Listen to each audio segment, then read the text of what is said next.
100 days, 100 t-shirt designs, day 52. So I wanted to try patterns in Affinity again. Ever since I did the grunge design from like 2 days ago, 3 days ago, I wanted to keep working with patterns because it was actually a lot easier than I thought it would be, and I think it would be fun to try more interesting things with patterns in Affinity. So I made this like weird, strange eyeball pattern, and then in my t-shirt template file, I made a square and I grabbed the fill tool in Affinity Designer, and I think this works in Photo as well, but I was in Designer.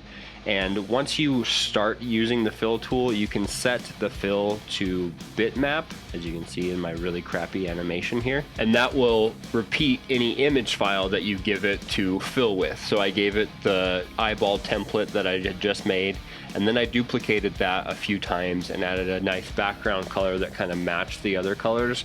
But my goal here was to get like weird layers of eyeballs. This worked really well because once you had the initial pattern file set, you could duplicate it a bunch and change the size and the rotation, all these different things, and have shadow effects on each layer to make it look like the eyeballs were laying over each other. So once I had it the way I wanted it, I moved into Photo to do a little bit of shading and a little bit of texturing. And it was around this point that I had the idea to add a depth of field filter to this piece, and it really ties it together, I think. I think that was the main thing it needed because it makes it more dynamic and it makes it feel deeper, I guess, like the eyeballs sit inside of the frame and it kind of pulls your eye down and into the middle of the image. So yeah, I kind of added the depth of field filter as an afterthought, but I'm really glad I did. So here's the final look on this one.